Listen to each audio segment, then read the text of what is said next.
Buenas noches a todos. Gracias por venir. Y bueno, después de año y pico por varias vicisitudes personales, de una forma u otra pues hemos tenido que esperar. Y bueno, los que amamos realmente el misterio pues siempre lo volvemos. Y aquí estamos de nuevo para intentarnos realizar eventos de este tipo que a todos nosotros nos gustan, nos llenan.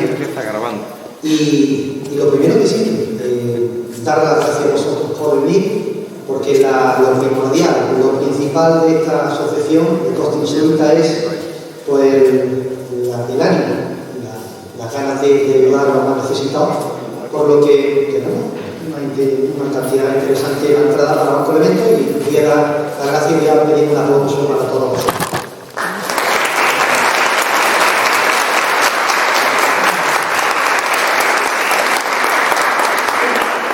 Quiero agradecer, porque no podía ser de otra manera, pues a la ARENA, Cachuna Calahonda, la entidad local autónoma, principalmente a Roberto por su trabajo totalmente, digamos, entregado de una forma, sin nada a cambio prácticamente, porque se esfuerza de más. También, evidentemente, también a Jesús, diseñador gráfico, por ese gran trabajo del cartel. ¿Cómo no? A Juan Alberto, al presidente de la entidad, porque de una forma u otra, gracias a él, ha visto que este tipo de eventos no pueden faltar en la costa tropical y tener el punto de mira a nivel nacional, pues Cachuna y Calahonda, su fortaleza, un lugar con mucho misterio, como ya sabéis vosotros, que de una forma, ¿no? ¿Verdad, David? Buenas noches, David, ¿cómo estás? Muy buenas noches a todos. Vicepresidente de la Asociación Costa Insólita, que habla el presidente, bueno, de una forma u otra, eso está encima del papel. Intentamos hacer que sea posible este tipo de eventos aquí en la costa tropical y que de una forma u otra, como he dicho, también dar las gracias a los medios de comunicación, sobre todo Telemotriz, el Faro Digital, Cadena SER, tengo entendido que también por ahí Canal Sur Radio también lo ha entregado, lo ha anunciado también en las redes de las ondas. Y voy a pedir que se acerque, que ha hecho también gran parte posible a Juan, que es nuestro presidente de la tela de Cachuna Calahonda, para que de una forma u otra exprese algunas palabras y le pedimos un fuerte aplauso.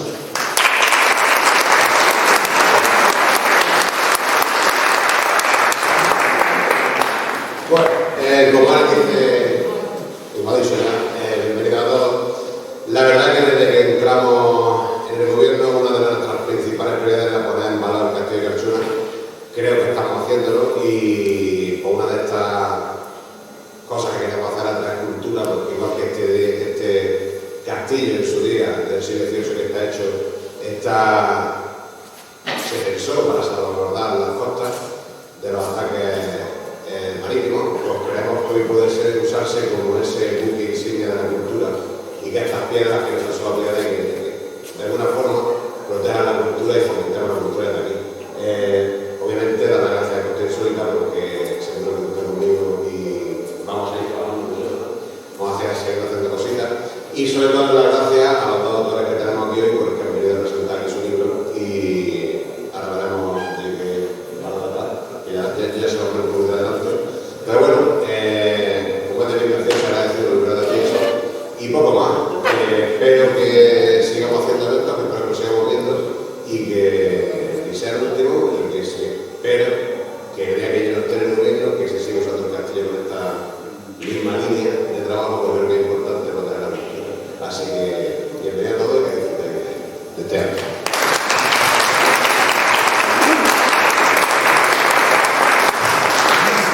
Bueno, animar también para próximos eventos, tenemos pensado hacer un congreso de psicofonías, el tercero, que hay que recordar que a nivel mundial no se celebra en todo el mundo y se va a celebrar en estas tierras tan impresionantes y este lugar tan emblemático, tan increíble como es la fortaleza Cachuna. También animo a una visita a la exposición de la demanda, que es muy interesante y de una forma que está dando valor a este sitio que creo que se lo gusta más todavía. Voy a perder más tiempo, voy a dar entrada a los protagonistas y ni más ni menos, pues el primero de los protagonistas va a ser que tengo a mi izquierda, también dos buenísimos amigos, tanto Óscar Fábrega como Jorge, tenemos ese lujo, ese placer Y voy a dar también el paso a mi compañero David para que os cuente un poquito de este interesante señor que tenemos aquí. Muchas gracias.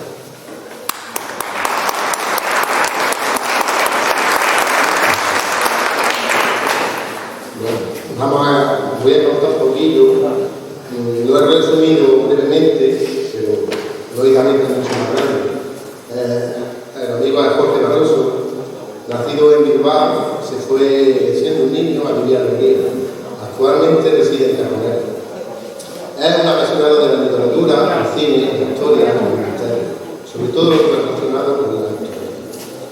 Lo que lo llevó a estudiar historia con la UNED. También estudió producción y postproducción en cine y televisión.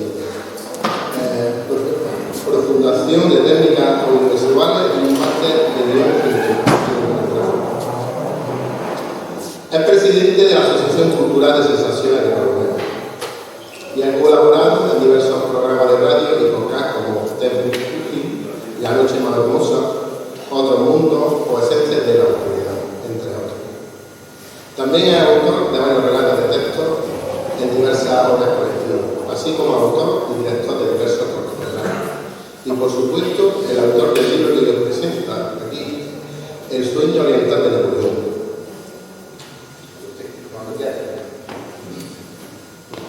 Ya, ¿no? ¿Empezamos? Bueno, muchas gracias por venir. Soy José Barroso. Antes de nada quiero agradecer, por supuesto, a la local autónoma de Pachona, Calahonda, por apostar por este tipo de eventos. Este es un sitio con mucha historia, creo que mágico, y si es de historia, vamos a hablar de historia. Quiero dar las gracias también aquí a Diego de Carboneras, que han venido amigos de Carboneras a verme, así que quiero agradecérselo. Y agradecerle, por supuesto, a Alberto, a la Asociación Costa Insólita, por contar conmigo una vez más. Y aquí estamos para lo que es Alberto. Bueno, y a mi editor, que es el siguiente ponente, Óscar Fábrega. Y como yo creo que muchos han tenido mejor alguna vez, voy a no tratar de no enrollarme mucho porque soy de enrollarme demasiado con este libro que tiene muchísimas anécdotas, curiosidades. A ver, voy a hablar de El sueño oriental de Napoleón. Está aquí, ¿no? Este libro es un ensayo histórico. No es una novela. Esto, quiero retratar eso por una cosa que luego explicaré. Y habla sobre aquella campaña que hizo Napoleón en Egipto entre 1798 y 1799, una campaña que fue prácticamente un desastre.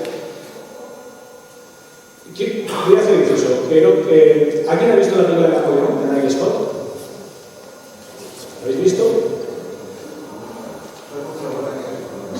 Sí. Bueno, es una película basada en, como amante del cine también que soy y de la historia, quiero compaginar un poco eso. Es una película, igual que hay novelas, y luego explicaré esto porque lo digo, hay novelas que ambientadas en algo se toman ciertas licencias como se ha tomado Ridley Scott en esta película.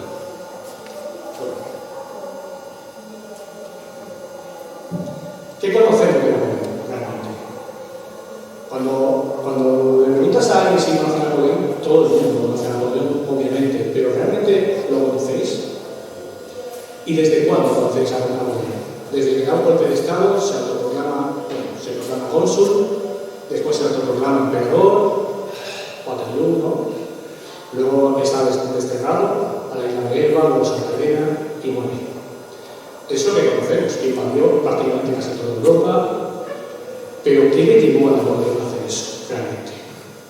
Y yo creo que, o mi intención ha sido que este libro trata de explicar, y creo que lo conseguido, no sé, eso ya el lector es el que tiene que, a través de muchísima documentación, de que todo eso se forjó en la juventud, en los estudios, en su formación militar y en la campaña de Egipto.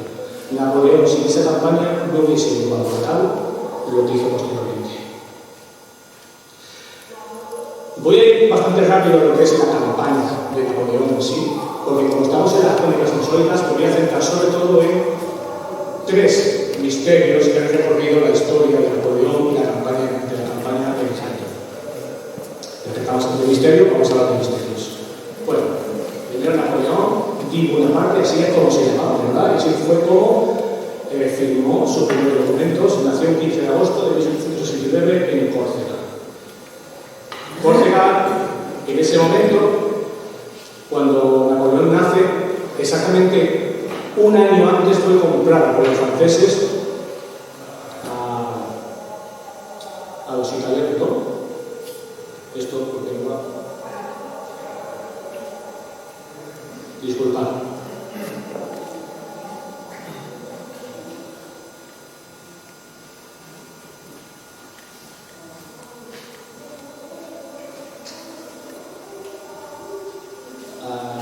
Perdón. Bueno, Córcega pertenecía a Génova, un año antes de que Napoleón naciera. Esto se ha discutido muchas veces. Se ha discutido muchas veces si Napoleón era o no era francés cuando nació. Y sí lo era, pero porque lo compraron. Luis XV compró a Génova, compró Córcega, porque los genoveses estaban hartos de los independentistas. Ahora estamos hablando mucho del independentismo, estaban hartos de los independentistas corsos. Napoleón nace y su familia, sus padres, nacen admirando a esta persona, Pascual Paoli, que llamaban Imanú, el papá. Esta persona era el líder de los rebeldes corsos independentistas. Pero el padre, una vez que los italianos los franceses hacen fuerte allí, el padre le inculca una cosa fundamental en Napoleón, que es ser pragmático. El padre, aunque admiraba y era seguidor de este hombre, dijo, ya, pero si amigo a los franceses, puedo otorgarles una vida mejor a mis hijos. Así que, ¿qué se hicieron?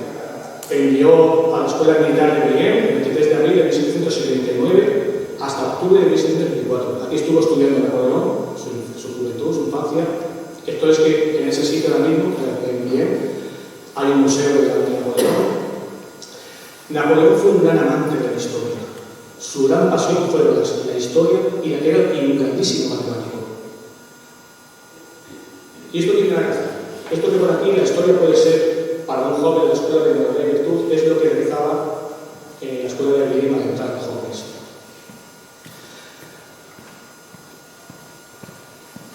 Si Napoleón se puso a estudiar es porque al día de hoy lo que se diría que hicieron bullying. Cuando Napoleón entra a esta escuela no lo querían, no lo consideraban francés, hablaba fatal. El francés lo consideraban un extranjero y un indígena estar allí. Entonces, ese bullying que le hicieron Napoleón hizo que se encerrase a estudiar y estudiar.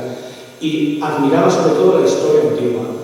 Aquí se quedó flipado con las vidas paralelas de Plutarco, sobre todo las vidas de Julio César y de Alejandro Magno. La Navasis de Adriano también. Bueno, Alejandro Magno, ese fue su gran pilar cuando era estudiante. Aquí lo tenemos estudiando, tomando apuntes.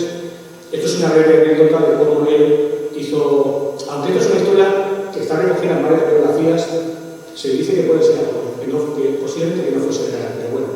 Se cuenta que Napoleón estaba por su curso de primero y se enfrentaba a un curso superior.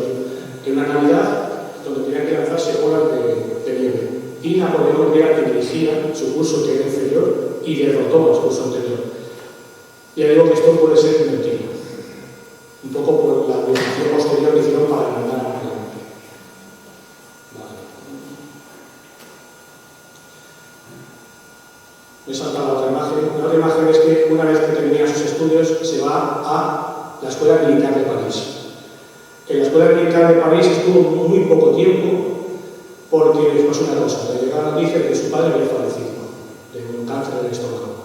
Eso hizo que si el curso era de 2 años, lo hiciese en 1, nada más.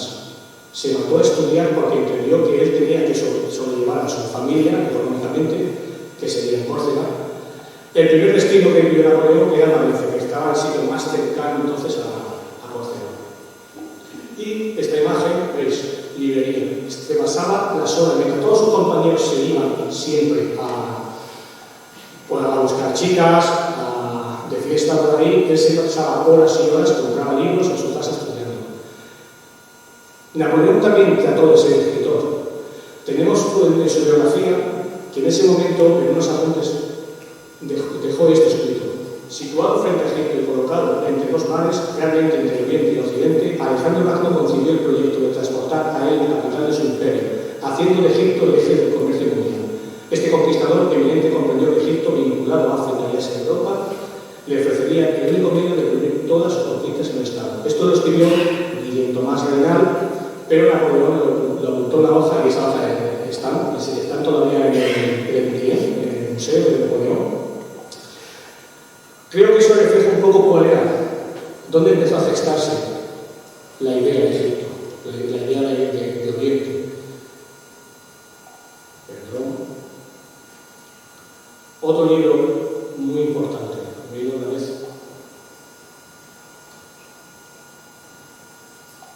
Vale, estalla la Revolución Francesa. Esto fue muy importante para Napoleón. Napoleón vio esto un motivo para dejar a los franceses, a quienes odiaban, y regresar a Córcega, formar un ejército en Córcega para desprenderse de los franceses. Digamos que Napoleón se aprovechó de que le habían enseñado tácticas militares para luego hacerse fuerte en Córcega y expulsar a los franceses que los odiaban. Pero una vez que llega a Córcega, pasó lo siguiente. Regresó Ilmabú, Francisco Paoli, este hombre rey de Corso, y ya no quería a Napoleón. Pensaba que era el hijo de un traidor y no lo quería. Y después Napoleón, por mucho que no quisiera reconocerlo, todas las ideas de la Ilustración, todas las ideas que él había ido captando de esa Revolución Francesa, vieron en la Revolución algo universal. Y sin embargo, cuando llegó a Córcega, vio que la gente era, con perdón, pero muy pueblerina, con ideas todavía muy atrasadas, muy atrás. Entre eso, que ya no vio con los mismos ojos a sus allegados corsos, y las ideas que habían calado en él en la Ilustración francesa, hicieron que Napoleón finalmente regresase a Francia. Esto ya es mucho más largo que todo el libro. Pero pasó una cosa. Este libro. Viaje a Siria y Egipto de un tal Conde de Bonny. Conde de Bonny, lo de Conde se lo puso Napoleón después, pero bueno. Este fue un hombre, un viajero, un hombre que fue en los años 1683, 1784 y 1785, viajó por Egipto, recogió todas esas experiencias, y Napoleón, por este libro, fue muy popular en muchos clubes masónicos, en este movimiento de la Ilustración, fue muy popular en aquella época. Napoleón lo leyó y lo llevaba siempre consigo. Le pareció maravilloso. Dio la casualidad que cuando llegó a Córcega, se encontró con él y estudió la vida. Napoleón solo decía más que preguntarle cómo era Egipto, cómo era aquello. Estaba obsesionado con Egipto. La toma de Tolón, ¿sabéis visto la película? Sale en un momentito. La resurrección. Esto lo digo más rápido porque si no me da tiempo de dar los misterios, que lo que ahora tengo poniendo aquí. ¿Qué se ha visto ahí? Bueno, Josefina. Es fundamental, Josefina, en la historia de Napoleón. En la película de Ridley Scott creo que se centra sobre todo eso, la relación de Josefina. En el libro cuento por qué Josefina era como era. Ya miraré por qué. Napoleón se quedó preguntadísimo de Josefina. Y Josefina, no tanto de Napoleón, pero entonces Napoleón era una persona a seguir, era alguien importante. Y bueno, se ve que no viene a censura. Vale, esto tiene su explicación. El pene de Napoleón. Esto lo sé por mi gran amigo y editor y investigador, historiador Oscar Fabra, que lo puse en el libro. A ver, yo al investigar eso, había cartas de Josefina en la cual se reía un poco del pene de Napoleón, que era bastante pequeño. No hay niño pequeño, ¿no? Bueno, pero es curiosa la historia del pene de Napoleón. Además, Josefina llegó incluso en las memorias que escribió, incluso llegó a decir algunas cosas que hacía Napoleón antes de irse, se masturbaba delante de ella para irse corriendo. A Josefina no la satisfacía en absoluto y por eso se buscó algunos amantes. Vale, toda una reliquia imperial francesa. En 1821 se supone que se hizo una autopsia por un tal Jean-Paul Vignali, que era sacerdote de Córcega y enemigo total de Napoleón. Se hizo con el pene, tras la muerte de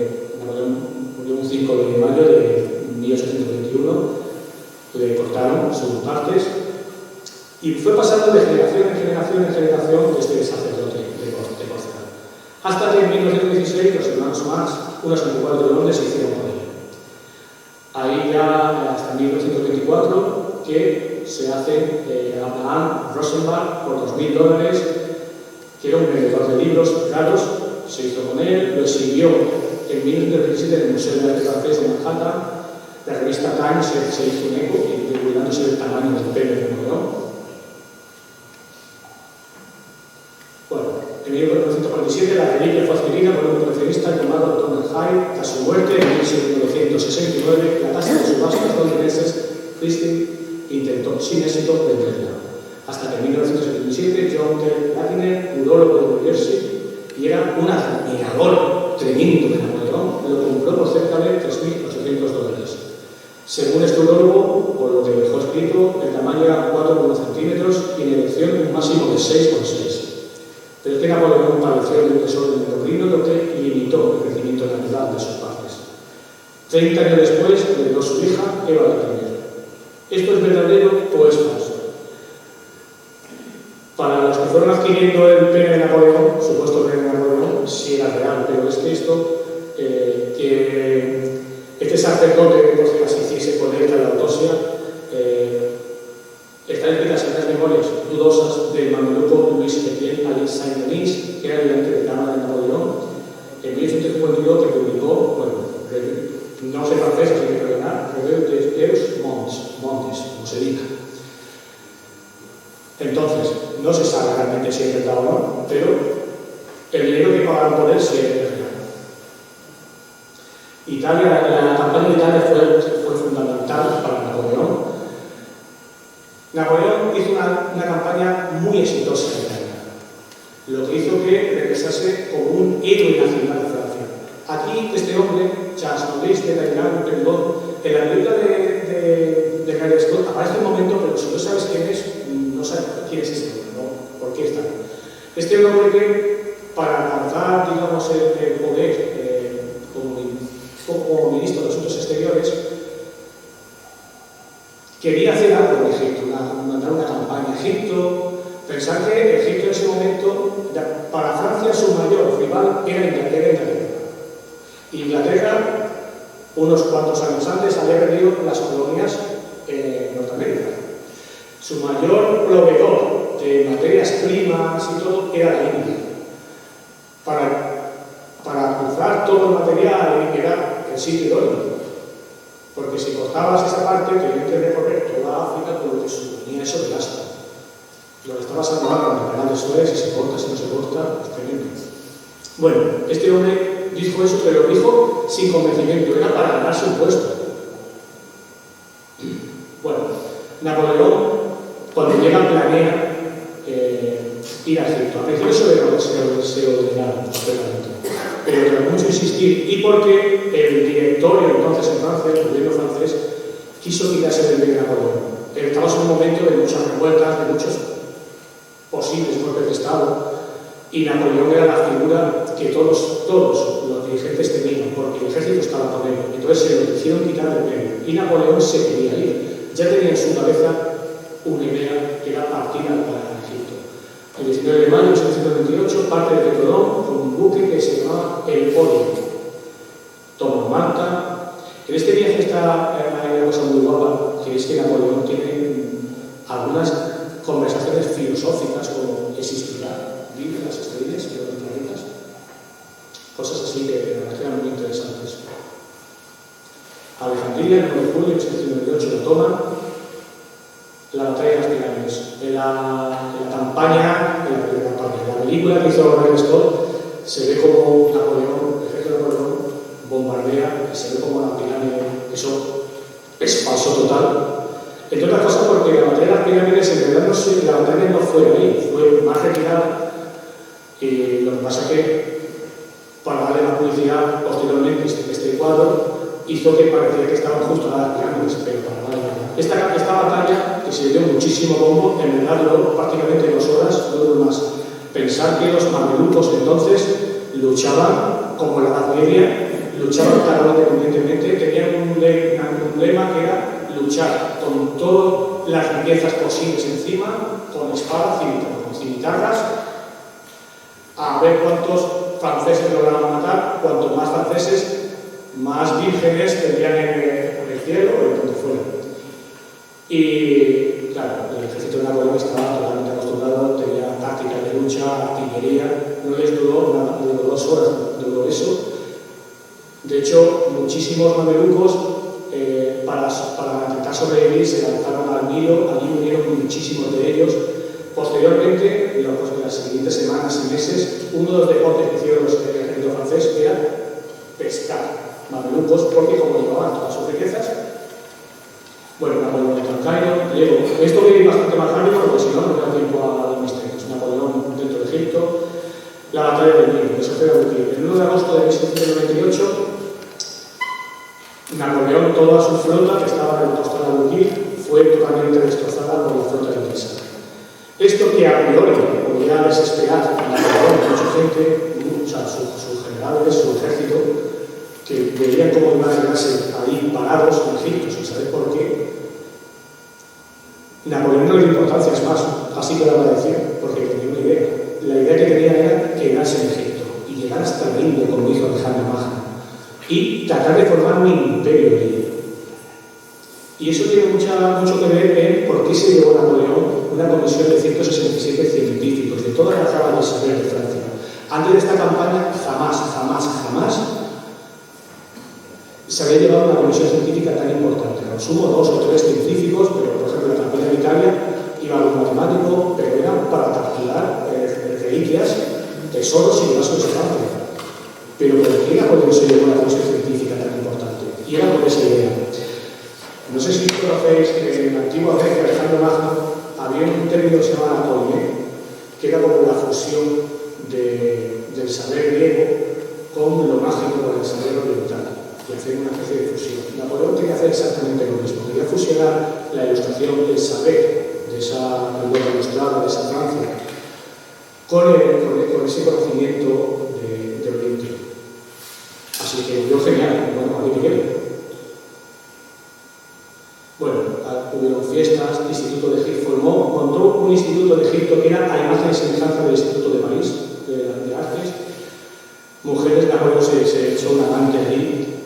Después de la batalla de las pirámides, a Napoleón le cuentan que su mujer, a la que estaba esperando que llegase hasta Egipto, pero nunca volvió porque estaba con otro, estaba poniendo los cuernos, a Napoleón le lleva el conocimiento de que Josefina la está engañando. Napoleón monta en cólera total. Creo que Napoleón también sabe eso.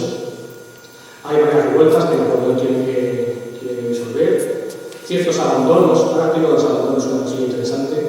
Y el general de Suez. El general de Suez dejó de investigarse con Napoleón a aquella batalla. Lo de los abandonos. El general Dumas, de Tarento, Nápoles. No, perdón.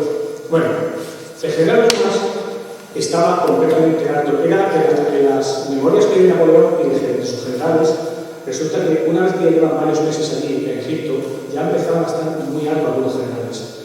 Y Napoleón, creyendo que se pudiese determinar con él, decide que, bueno, pues el que se quiera ir que se vaya. No pasa nada, que se vaya. Decía esto porque una vez que los barcos de Napoleón fueron destrozados,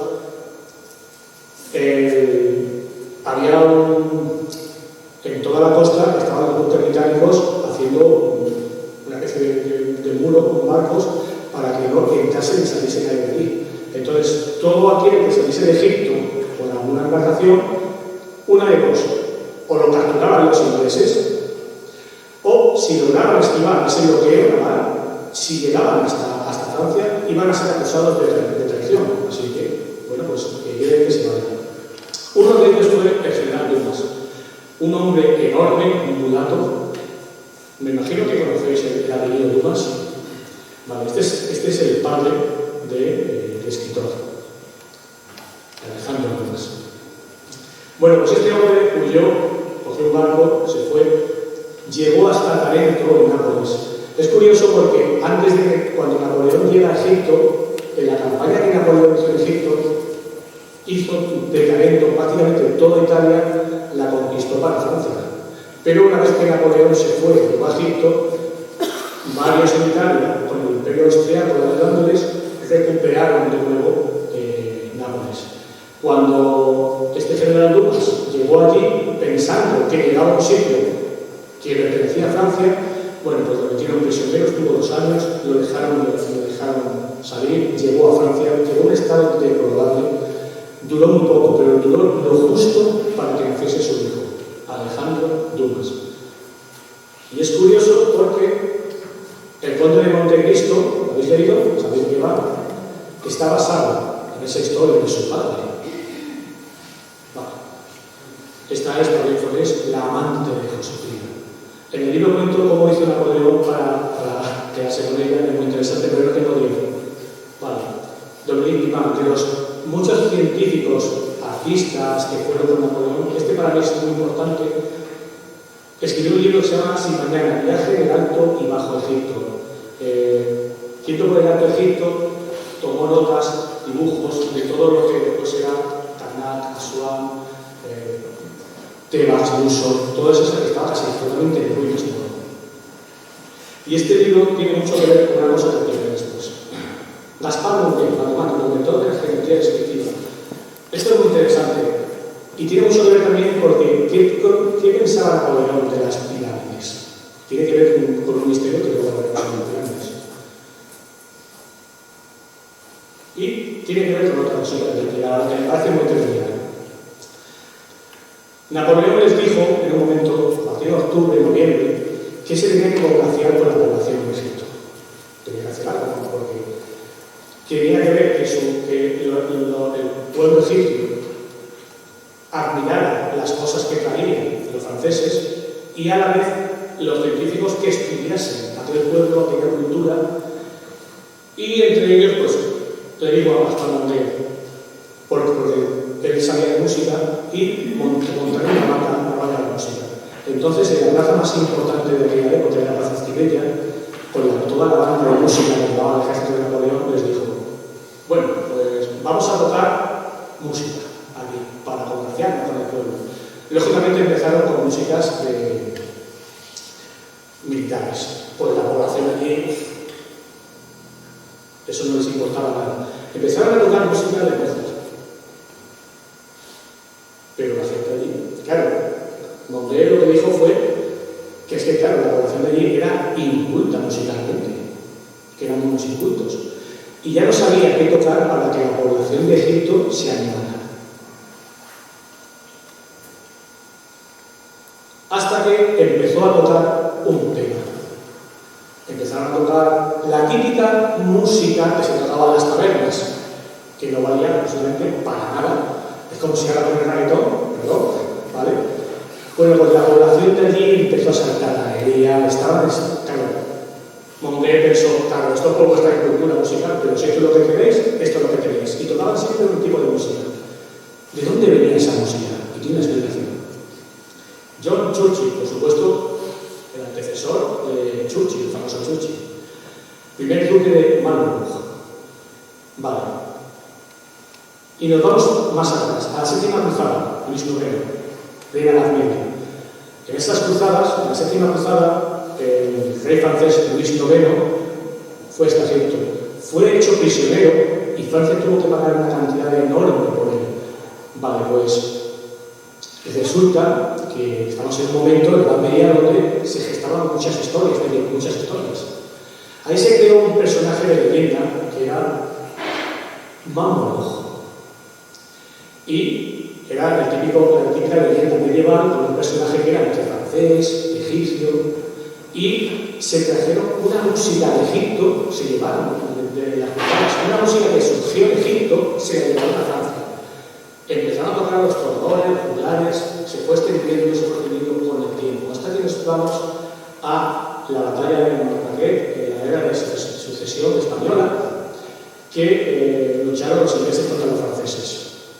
En esta batalla de Malplaquet, John Churchill, primer duque de Marlborough, era el coco de los franceses. Cada vez que luchaban contra ellos siempre ganaban. En esta batalla ocurrió lo típico que pasa en las películas, que ganaron los ingleses pero lo dieron por muerto, estaba muy herido, de hacer que estaba herido, y lo dieron por muerto los franceses. Y cogieron esa música que venía, no sabían dónde, le cambiaron la letra totalmente para burlarse de este hombre, y esa canción aquí en España se hizo tremendamente popular.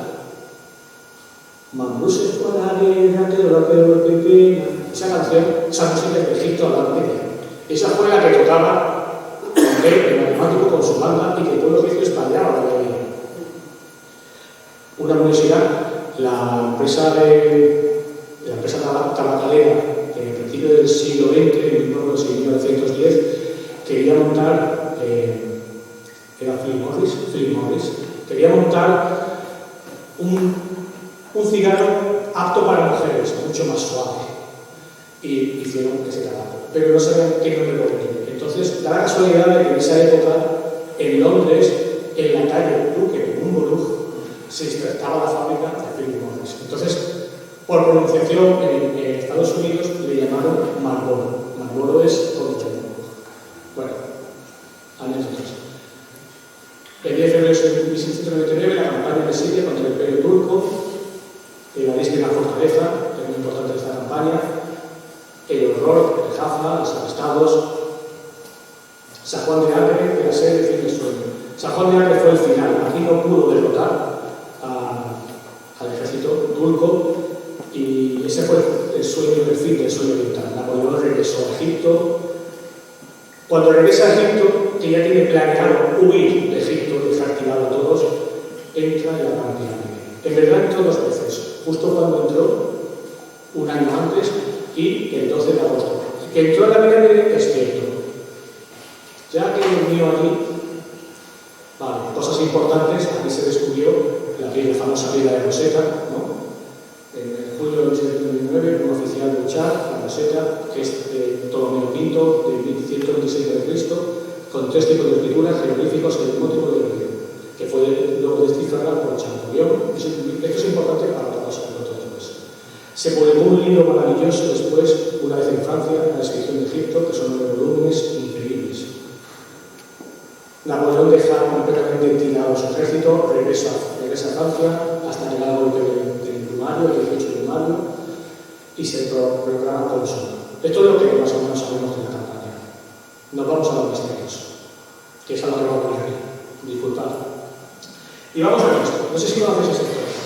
Un libro que es el oráculo, el libro de los testigos, el cual fue propiedad exclusiva de Napoleón.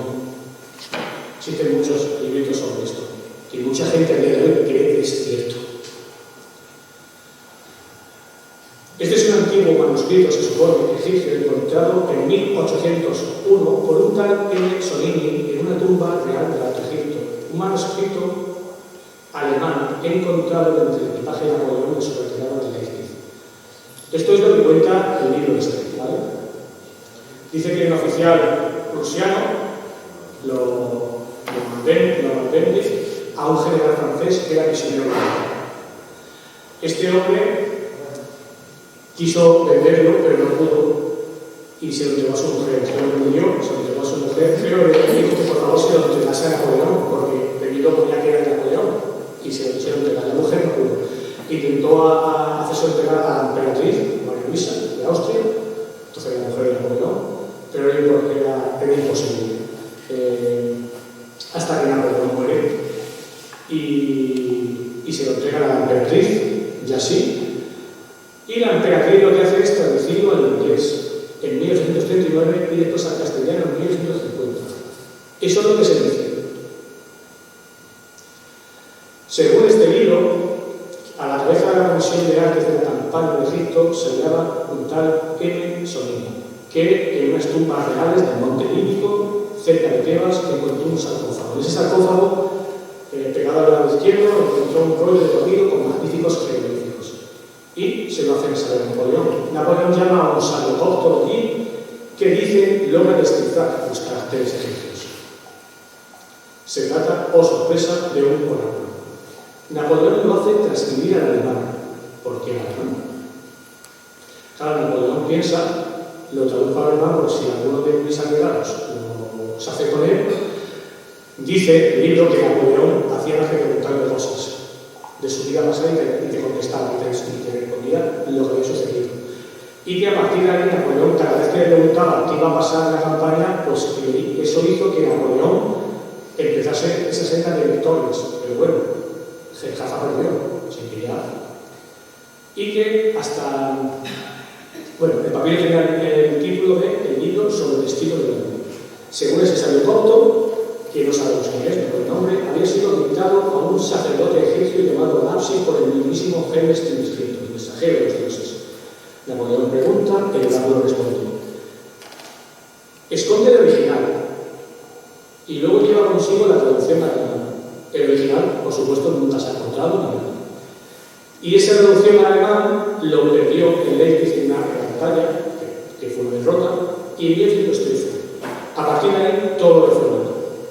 Esto es lo que dice el libro este. Todo esto, como ya podemos imaginar, es totalmente falso. ¿Por qué? Texto encontrado en 1801. Napoleón abandonó Egipto en 1799, para empezar.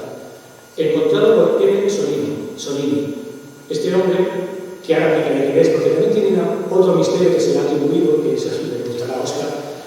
Este hombre jamás estuvo en esa expedición, no consta en ningún sitio que fuese la comisión científica. ¿Pero quién es M. Sonini? Charles Nicolas Siegfried Sonini de Montbourg, su nombre real, naturalista francés nacido en febrero de 1794, de 1751. Murió en París el 9 de mayo de 1812.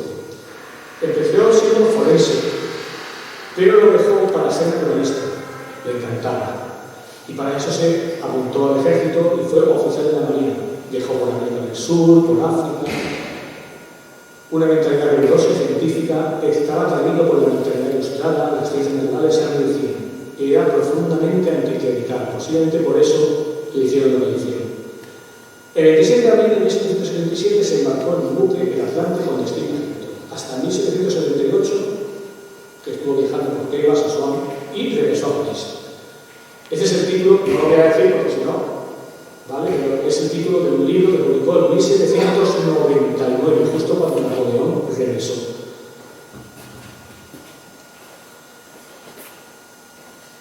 Pasó sin pena ni gloria ese libro, porque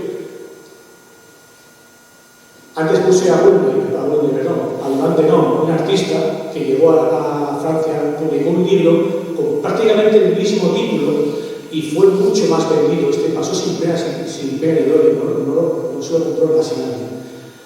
Los jeroglíficos, ¿cuándo se traducen? En 1822.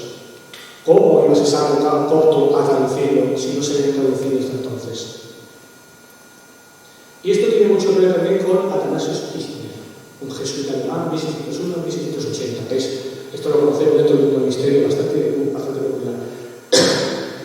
Jesuita alemán, astrónomo, inventor, y ya que me dedico a un tema de cine, este fue el hombre que se le atribuye la invención de la cámara negra, que hizo posible luego posteriormente la fotografía y eso a la cámara de cine. Bueno, este hombre en 1636 publicó Prodromus Coptus Sive Aegyptiacus, 1643, Lengua Aegyptiaca Restituta, entre 1652 y 1654, Oedipus Aegyptiacus, trataba de traducir el lenguaje egipcio. No dio ni una. Luego obviamente, ha traducido. Pero es muy importante porque ese interés de este hombre por traducir, por intentar saber qué decían los jeroglíficos egipcios, llegó hasta la Ilustración francesa y posiblemente se sabe que Bulme, ese orientalista que viajó a Egipto, lo hizo porque admiraba a esta persona. Todo tiene relación al final. Pero yo digo que este hombre no aceptó ni un solo jeroglífico, pero ni uno. Volvemos al libro que he dicho antes, el Bulme, este libro de aquí, este hombre viajó a Egipto gracias a lo que había transmitido entonces en Francia. Egipto era por Athanasius Kirchner. Hechos de los Apóstoles.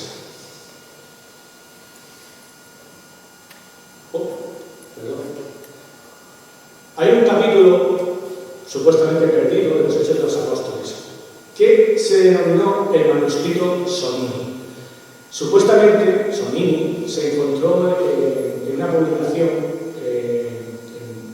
en un viaje a Grecia y Turquía, que luego se publicó y se tradujo al inglés no antes de 1801, a partir de un manuscrito griego descubierto en los archivos de Constantinopla.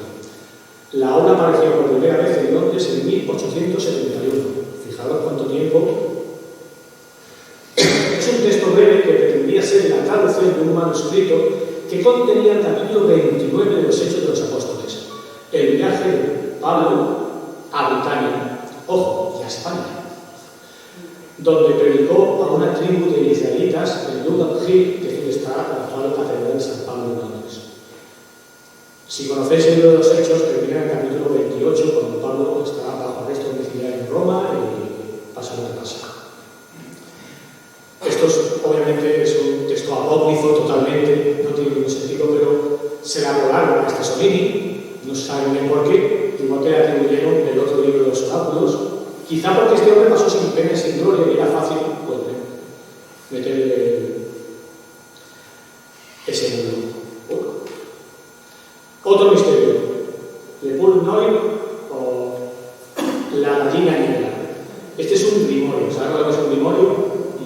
Un libro donde supuestamente hay conjuros mágicos, ¿no? Tenemos infinidad de textos de supuestos grimorios, el grimorio Santiliano, por ejemplo, el código de Voynich, se dice así, Voynich, se supone que es un grimorio, bueno. ¿Cómo se llama el libro de Lovecraft? El Necronomicon, que es un libro totalmente de ficción, pero mucha gente cree que es un grimorio de verdad. Bueno, es un libro de ficción. Vale, La Gallina Negra, de Paul Noir, conocido más por su nombre en inglés, Black Pullet. Es un libro esotérico o grimorio anónimo, supuestamente escrito a finales del siglo XVIII y también supuestamente por un oficial francés que sirvió en las guerras napoleónicas. Nunca se mencionó en esta original. La Gallina Negra abarca tres cuestiones del ocultismo: los anillos, los talismanes y la invocación de monstruos, vampiros. El libro comienza como una pieza narrativa. La historia hace alusión a un soldado francés durante la ocupación de Egipto, supervisor emboscado y masacrado por un grupo de beduinos. El protagonista escapa y se convierte en el único sobreviviente. Oculto en la región de Izer, conoce a un anciano turco que lo lleva al interior de la cámara secreta bajo las pirámides. Sepultado por esa arquitectura política, descubre los restos de la gran biblioteca de Tolkien. Obviamente esto jamás ha encontrado. Luego de la narración se procede a detallar secretos para fabricar anillos mágicos, anillos que te los pones y te vuelves invisible, como el Señor de los Anillos. Posiblemente Tolkien leyó esto. Y talismanes cargados con propiedades naturales, anillos que vuelven invisibles en el terror, talismanes que enamoran la fertilidad a los ancianos, anillos que susurran en la oscuridad, filtros amorosos que producen el suicidio y ungüentos eróticos que despejan el deseo incluso de los muertos. Y también incluye invocaciones a seres moleculares. El grimorio afirma que la persona que comprende tenga el poder de instruir al Black Pullet o tendrá riqueza ilimitada. Yo, al investigar sobre esto, me metí en un montón de foros de ocultistas que creen que es verdad. Bueno. Lo curioso de este libro es que en 1800 un tal Jacques Methode fue el que editó este libro. En la segunda edición adjuntó un texto donde él decía haber llevado a cabo estos conjuros y donde contaba sus experiencias. Y dice que conjuró un vampiro a través de esos conjuros y que se le apareció. Era monstruoso y se le apareció. Pero el vampiro hacía lo que él le pedía. ¿Y qué le pedía a él? Jóvenes, vírgenes y hermosas. Bueno, cada uno tiene sus gustos. Pero esto tenía efectos secundarios, que es que cada vez que el vampiro conseguía hacer realidad lo que él le pedía, este ser le tenía que revelar una verdad sobre su futuro. A todo esto que pone en el libro, predijo su muerte, que moriría el 15 de mayo de 1812. ¿Acertó? Pues sí. Pero no se suicidó, se tomó láudano y se suicidó. Así cualquiera acierta, ¿no? Poco más sabemos sobre esto, pero creo que si os metéis y buscáis esto en mismo foros y veréis que hay un cantidad de gente que dice llevar a cabo este ritual y cree que es verdad. ¿Conocéis a esta persona? Por favor, Javier Sierra, el gran Javier Sierra. Creo que el gran misterio que ha corrido en los últimos años sobre Egipto y Napoleón tiene mucho que ver con Javier Sierra, ¿verdad? Aquí lo tenemos investigando. Vale, esto tiene que ver con dos libros. Creo que el que más conoce a la gente es el publicado en 2014, La pirámide inmortal, el secreto egipcio de Napoleón. Pero este libro no es nuevo porque es una reedición de un libro publicado en 2002, El secreto egipcio de Napoleón, pero entonces Javier Sierra todavía era tan conocido y quiso reeditar este libro, pero el libro es prácticamente el mismo. ¿Os acordáis de qué cuenta ese libro? ¿De qué va? En este libro Javier Sierra, amparado en esa campaña de Napoleón en Egipto, cuenta que Napoleón pasó una noche dentro de la Gran Pirámide, ¿no? Y que ahí algo pasó, salió de la Gran Pirámide y cuando le preguntaron ¿qué te pasa? ¿Por qué estás así? ¿Para qué lo iba a decir si no me ibas a creer? Creo que esto ha ocurrido con muchísimos programas de misterio, podcasts, entrevistas, de todo. Muchas charlas de Javier Sierra. Vale. Lo que vi en la Gran Pirámide, un poco más. Básicamente es eso. Aquí tenemos, pues ya lo he puesto infinidad de textos, de artículos de prensa, ¿qué dijo Napoleón tras pasar la noche dentro de la Gran Pirámide? Quiso pasar la noche con tierra de sol entre la Gran Pirámide. En una calurosa noche del 12 de agosto, el general Corso accedió, según parece, a la Gran Pirámide acompañado de su séquito y de un religioso musulmán. Bueno, aquí tenemos también la razón. La noche en que Napoleón durmió en la Gran Pirámide. Aquí pone que el emperador pasó 2 noches. Bueno, ya cambia. ¿Creéis que esto es verdad o no es verdad?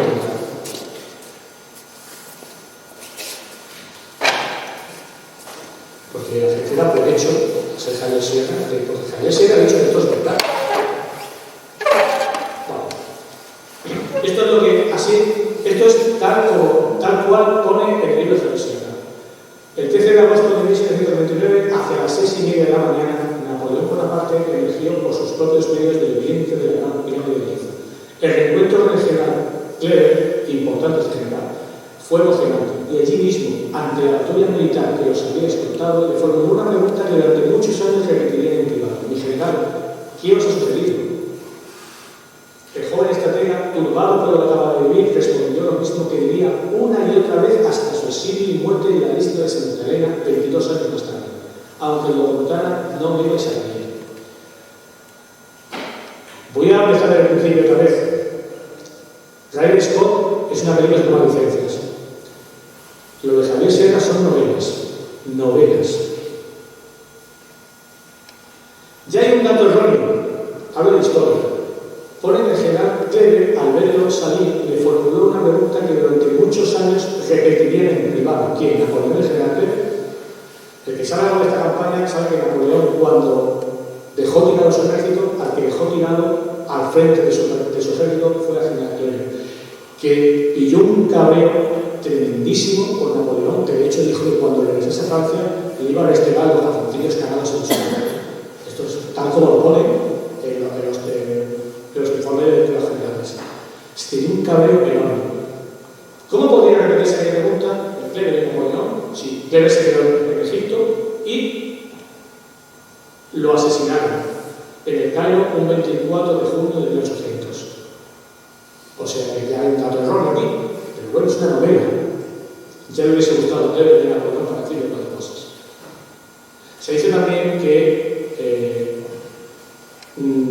aquí no lo he puesto porque si no sería demasiado largo. Se cuenta muchas veces que Napoleón también pertenecía a un club masónico y eso, falso. No hay ningún texto, nada, ningún documento que diga que Napoleón pertenece a un club masónico. Sin embargo, Kleber sí. Y hay algunas historias que cuentan que Kleber y Napoleón hicieron unos ritos masónicos allí. Falso totalmente. Bueno, ¿de dónde sale la historia de que Napoleón pasó una noche entre la Gran Pirámide? Más allá de Javier Sierra. ¿Dónde coge Javier Sierra esta historia? Y aquí lo indagado yo y saco de dónde puede salir. Uy, se me va. Hay que empezar por este libro. 1971. Secretos de la Gran Pirámide de Carl Peter Thomskis. Este libro me costó la hostia como no encontrarlo, porque está totalmente descatalogado. Aquí pone, el 25 de Terminor, 12 de agosto de 1629 de los revolucionarios, el gran general visitó la pirámide acompañado del imán Mohamed como guía. En un determinado momento, Bonaparte quiso quedarse solo en la cámara del rey, como hiciera Alejandro Magno, según se decía antes que él. Se dice que al salir, el general estaba sumamente pálido e impresionado. Cuando uno de sus ayudantes le preguntó en tono de broma si había observado algo misterioso, Bonaparte le contestó ásperamente que no tenía ningún comentario por hacer y añadió con voz más amable que no quería que se volviese a mencionar jamás aquel incidente. Muchos años después, cuando era emperador, seguía sin querer hablar de aquel extraño episodio en la pirámide, limitándose a insinuar que había recibido algún presagio de su destino. Antes de su fin, en Santa Elena, parece haber estado a punto de declararse confidencialmente a las casas, pero prefirió menear negativamente la cabeza mientras murmuraba: no, ¿qué más da? De todos modos, no ibas a creerme. Este es el primer sitio donde aparece esto. Antes de 1971, en ningún libro aparece nada, absolutamente nada. ¿De dónde sacó este hombre? No hay nada. Pero aquí para mí hay datos importantes. Primero, ya hemos visto que lo que dice Javier Sierra es que Claire fue el que le preguntó. Aquí pone que era un soldado. Pero para mí lo importante es esto.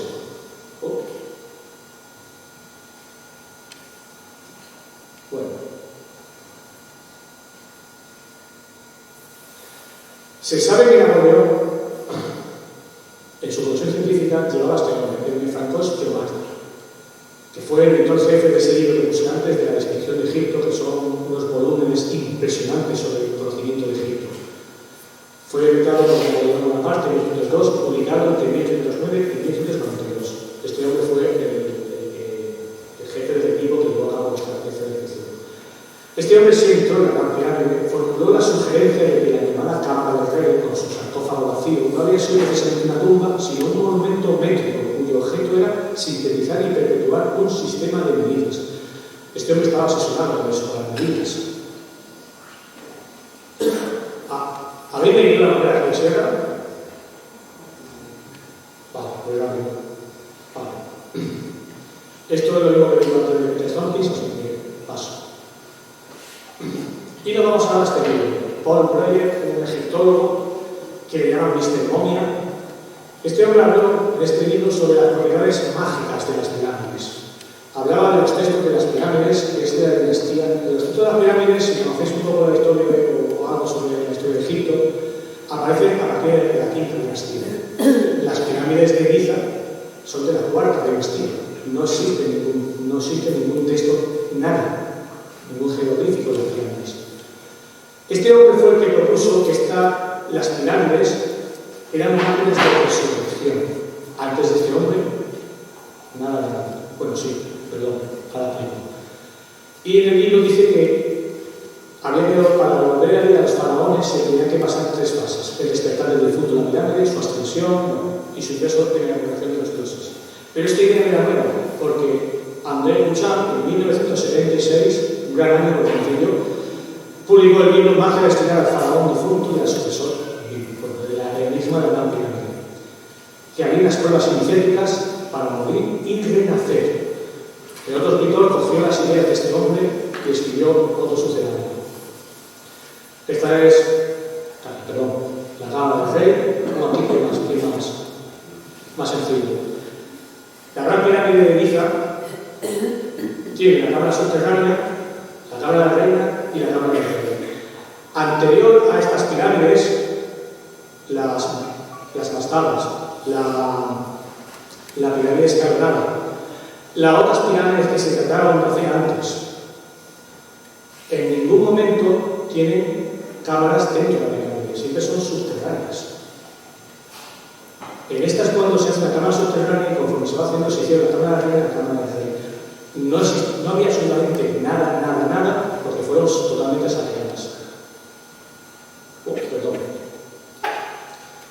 Ante Couchard, en su ensayo de Enigma de la Gran Pirámide, sugirió que las 3 cámaras para cada monumento fueron empleadas para celebrar cada uno de esos estadios rituales. Pero no solo eso, para Couchard, esa magia no estaba destinada únicamente al faraón difunto, sino también a su sucesor vivo, que debía iniciarse en el interior, a solas, sobreviviendo a las tinieblas. Couchard continúa explicando que, por lo visto, al neófito que se enfrentaba a lo que él denominaba la prueba de la pirámide, le conducía primero a la subterránea del monumento, haciéndole descender por un pasadizo de casi 100 metros de largo que imitaba el conjunto genital femenino. Allí, sumergido en la absoluta oscuridad, moría y nacía a una nueva vida convirtiéndose en vidente. Posteriormente se le sometía a un severo interrogatorio y se le codificaba en la siguiente cámara, de la que se llama la Cámara de la Reina, para a continuación dirigirse al sarcófago vacío de la Cámara de la Reina. Bueno, paso. Existiría, tal y como dicen muchos, Napoleón no estaría. Napoleón intentando de alguna manera iniciarse en esa ancestral prueba para de alguna manera legitimarse en el poder. Pero, y aquí pregunto yo, ¿acaso ese ritual era para convertir al neófito en legítimo gobernante de Egipto? Y si así fuera, ¿por qué abandonó Egipto entonces y regresó a Francia?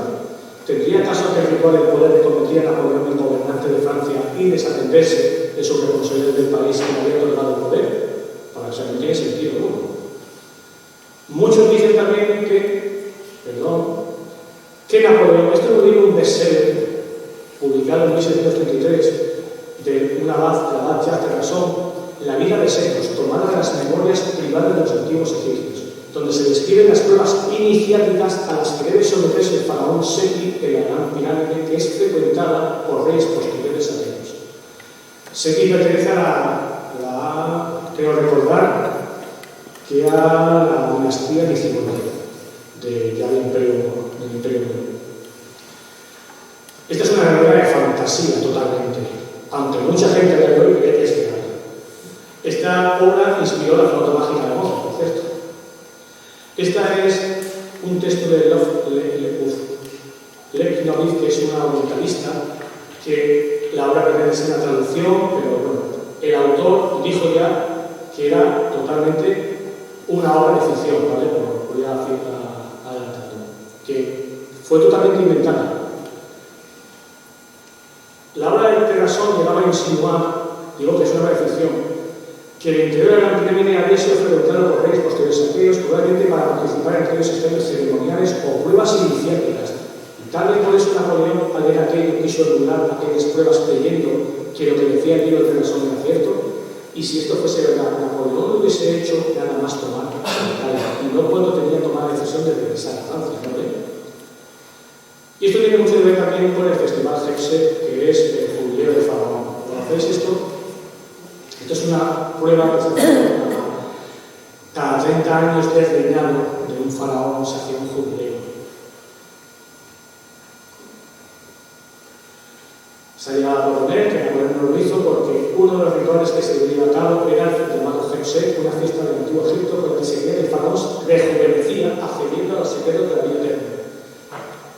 Bueno, visto así, es normal que algunos vean que Napoleón fuese iniciado precisamente justo cuando cumplía esa edad. ¿Por qué? Porque Napoleón, cuando se dice que pasó la noche en la Gran Pirámide, el 12 de agosto de 1799, 2 días después cumplía 30 años. Entonces mucha gente decía que posiblemente era por eso. Voy corriendo. Napoleón en el libro menciona a un personaje que se llama Bonaventure de Bouillon, un astrólogo que Napoleón llegó a obsesionarse, que era evidente. ¿Existió realmente? Pues no, ya lo digo. Hay un libro que se llama El hombre rojo de las tuberías, de Jan Spitz, que habla sobre una especie de duende, de fantasma que Napoleón encontró en Egipto y que iba diciendo todo lo que iba a pasar. Una especie como el oráculo anterior, pero este libro es totalmente inventado. Voy a sacar rápido. Se hizo eco de los textos de Elias Levi, que hacía mención también a otro, Paul de Beverin, un pastor protestante, que decía que el tarot tenía un origen egipcio. Esto lo paso rápido. Te lleva el libro, paso rápido. Aquí en España se hizo muy famoso porque Octavio Cebes, lo conocéis, copió ese libro, lo publicó y, bueno. Aleister Crowley, todo el mundo lo conoce, este hombre pasó una noche dentro de la pirámide, pero aquí se dijo que había recibido la sabiduría de Iguas, un mensajero de Set, que dictó el libro, que luego publicó el libro de la ley. Y termino con esto rápido. Para mí lo importante es este hombre, Pablo Dunton, que en verdad se llamaba Rafael Hulse, que era su seudónimo, él publicaba una cosa que se llamó espiritismo hindú. Se hizo eco de la teosofía, una doctrina difundida por el Financial Times, por Blavatsky, la conocemos mucho por aquí, ¿no? ¿Perdón? Bueno, este hombre publicó este libro, El secreto del ejército de Napoleón, se ha quedado aquí. En su capítulo 4, pasó una noche en la Gran Pirámide. Por resumir, este hombre explica en ese capítulo, que es un capítulo extenso, que entró dentro, que se tumbó dentro del sarcófago, que parecía como que sus medidas encajaban ahí, lo mismo cuenta Javier Sierra sobre Napoleón, y que tuvo una experiencia ahí, un viaje astral, vio a unos seres que le empezaron a contar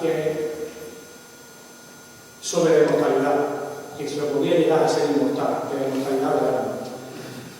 De todo esto, por avanzar y terminar ya,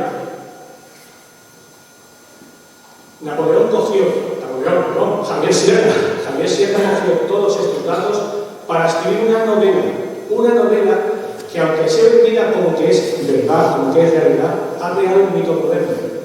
No existe ni un solo documento de la campaña de Napoleón, ni uno, ni de Napoleón sus memorias, ni sus generales, ni la comisión científica, ni uno solo. El historiador de Escases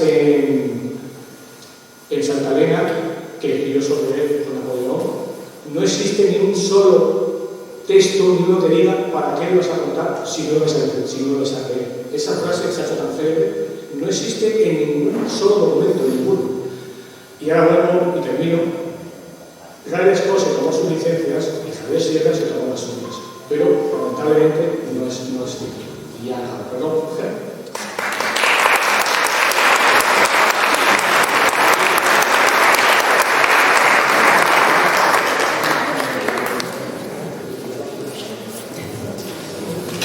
Bueno, vamos a descansar 5 minutos para dar paso a otra fábrica y ya de camino, si no de tiempo de seguir esta información, ¿verdad? Muy interesante. Estoy seguro que quien se meta en esa pirámide es aquí incluso, y estando de noche con estos solitarios es algo impresionante, podemos dar fe, esto se convierte, pues imaginaos, en una pirámide. Disculparos también por el tema de la ausencia de Juan Alberto Manediotti por temas consistoriales de Viquense. Y si queréis, podréis haceros con algunos de los dos libros firmados por sus productores, por sus, digamos, creadores, como son Óscar y Jorge. Lo tenéis ahí a un buen precio y firmado por ellos. 5 minutos y continuamos.